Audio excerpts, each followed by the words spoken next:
The moment my sister stood up during my wedding and laughed, I knew our relationship was finally, irrevocably broken. I had always been the careful one, the sensible sister, the quiet woman who chose stability over sparkle, teaching over trophies, love over status. My older sister, Lydia, was the opposite, bold, sharp-edged, always chasing the next symbol of success as if it were oxygen. For years, our differences stayed buried under polite smiles and forced holiday hugs, until the day she decided to humiliate me in front of everyone I loved. The chapel was small and warm, tucked deep in the pine woods of northern Maine, sunlight spilling through stained glass and dusting the wooden pews with gold. I stood at the altar in a simple ivory dress, my hands wrapped around Evan's. His grip was steady, grounding me, like it always did. The officiant smiled gently. "If anyone here objects to this union..." Click, click, click. The sound of heels echoed across the stone floor, sharp and deliberate.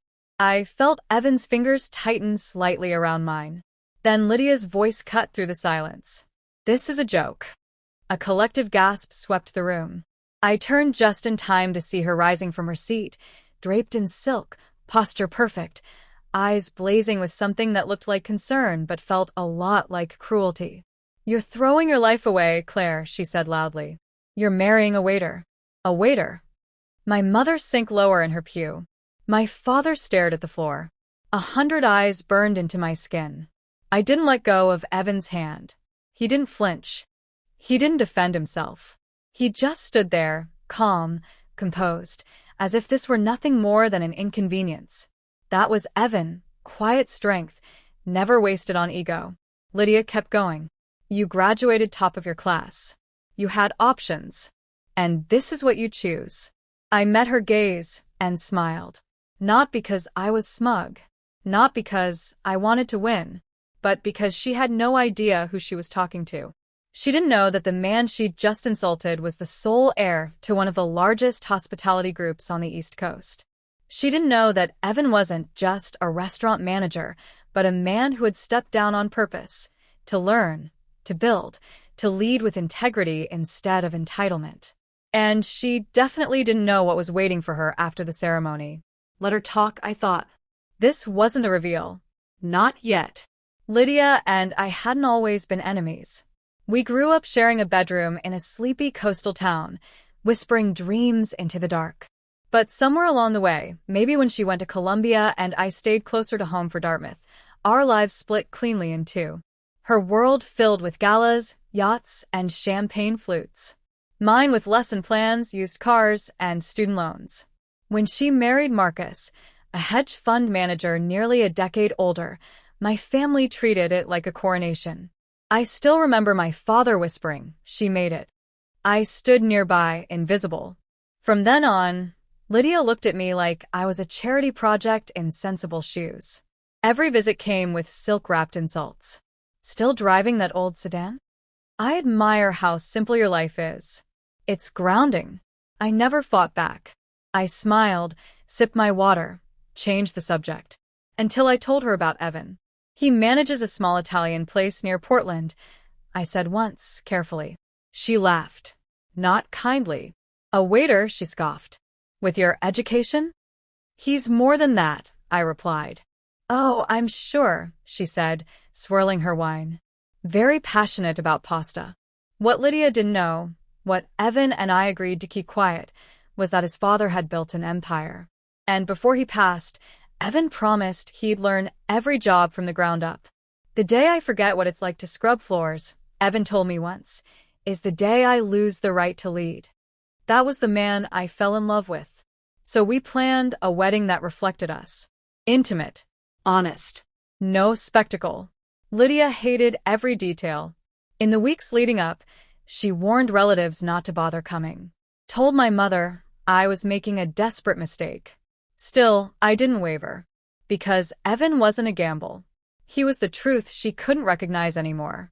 When Lydia stormed out of the chapel that day, the silence she left behind felt holy. The ceremony continued. Our vows landed deeper. The applause was warmer. As we walked back down the aisle, I felt it, a charge in the air. Like everyone knew they had just witnessed the first crack in something much larger. Outside, lavender petals rained down as Evan helped me into a vintage car waiting by the steps. Nice rental, I teased. He smiled. Family car. I rested my head on his shoulder as the trees blurred past. She's going to lose her mind at the reception, I murmured. Oh, he said softly. She has no idea what's coming. And as we drove toward the waterfront estate overlooking the bay, the one no one booked without an invitation, I knew this story was only beginning. Because the real reckoning hadn't happened yet. The first sign that something was wrong came when the shuttle buses stopped. Guests stepped out one by one, their conversations slowing, their smiles tightening into confusion. I watched it happen from the terrace, Evan's hand warm at my waist, as heads tilted upward toward the limestone facade rising above the water. This place is private, someone whispered behind us. No, seriously, this is members only, another voice murmured.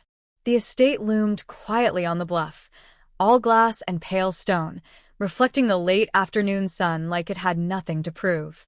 No banners. No wedding signs. Just understated confidence. Evan leaned close to my ear. Still okay? I nodded. My heart was beating faster now, not from fear, but anticipation. Inside, crystal chandeliers caught the light and fractured it across marble floors. Servers in white gloves moved like choreography, offering champagne that definitely didn't come from a bulk order. Conversations softened. People straightened their posture, without realizing it. I knew exactly what they were thinking. How did she afford this? Who paid for this? What kind of waiter pulls this off? And then Lydia arrived. Late, of course. Her heels clicked sharply across the floor, confident at first, until she stopped. I watched her expression shift in real time. The practiced smile faltered. Her eyes scanned the room, the chandeliers, the staff, the view through the glass walls overlooking the bay. This must be a mistake, she said loudly. They don't host weddings here. She walked toward me, lips pulled tight. Claire, sweetheart, what is this place? Before I could answer, Evan stepped forward. No mistake, he said calmly. Just family. Lydia blinked. I thought you worked at Trattoria Luna. I still do, he replied easily. Great kitchen. But this, he gestured around us, is the Marrow Bay house. Her breath caught. I saw it, the exact moment recognition tried and failed to land. Marrow Bay, as in. A new voice cut through the room. Evan. The conversations died instantly. An older man approached, silver-haired, sharp-eyed, leaning lightly on a cane. His presence bent the room around him. Evan smiled, a real one. Grandfather. The man embraced him, then turned to me, kissing my cheek. So, you're the woman who convinced my grandson to stop hiding. Then, he faced Lydia. And you must be the sister. Lydia's face drained of color. I hear you caused quite a scene today, he continued pleasantly. Called my grandson a waiter. The silence was brutal. A champagne flute slipped from Lydia's hand and shattered at her feet. I didn't know, she stammered. He nodded. Yes. You didn't. Evan surprised everyone then. He held out his hand to her. Stay, he said gently. Enjoy the evening. She stared at him, stunned. After what I said? That's why. I slipped my arm through Evan's, my voice steady. Let's dance. As the music swelled, I glanced back once. Lydia stood alone, posture broken, watching a truth she had never prepared for. But this wasn't punishment. It was something far more dangerous. It was clarity. 10 months later, our life looked nothing like what people expected. We lived in a modest brownstone overlooking the harbor. I kept teaching. Evan rotated through his properties quietly, without announcements or press. Wealth stayed in the background, where it belonged. Lydia disappeared for a while. Then one rainy Thursday night, she showed up at our door. No makeup. No entourage. Just shaking hands and red eyes. They're taking everything, she whispered. Marcus is under federal investigation. Fraud. Insider trading. I don't know how to start over. I let her in. Evan listened, silent. Then he said, "There's an apartment above one of our smaller restaurants. It's not fancy, but it's safe." I met Lydia's eyes. "One condition. You work there. From the bottom." She froze. "Dish pit. Closing shifts. Real work." After a long pause, she nodded. "Okay." She cried in the freezer her first day. Came back the next. 6 months later, I walked into that restaurant and barely recognized her. Focused, grounded, respected. When Evan offered her the manager role, she cried again. "I used to think success meant being admired," she said quietly. "Now I know it means being trusted." That night, watching her stand tall in a plain black uniform, I realized something. The wedding wasn't the end of our story. It was the beginning of hers. And sometimes, the most powerful revenge isn't humiliation. It's giving someone the chance to become better and watching them take it. I thought the hardest part was behind us. That once the truth was out, once Lydia had fallen and stood back up again, our family would finally find its balance. I believed healing was linear. Apologies made, lessons learned, doors reopened. I was wrong, because redemption doesn't erase history, and growth doesn't come without resistance. The first crack appeared quietly. It was a Sunday afternoon, gray and heavy with rain, when my phone buzzed with a message from my mother. "Your aunt heard something strange at brunch. About Evan. About the company." My stomach tightened. I called her immediately. "They're saying Evan manipulated Lydia," my mother said carefully. "That he used her scandal to position himself. That the job offer was strategic." I laughed at first. A sharp, humorless sound. "That's ridiculous." "I know," she said. "But people are talking." Of course they were. People always needed a villain when a story didn't fit their comfort. The whispers spread faster than I expected.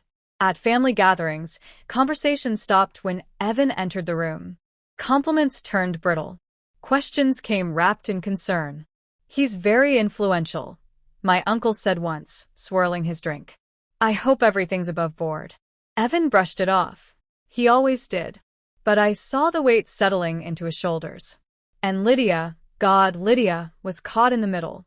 She came over one night after a double shift, exhaustion etched into her face. "They think I'm a charity case," she said flatly. "That I'm only here because of you." I reached for her hand. "Do you think that?" She shook her head. "No. But I'm tired of proving myself."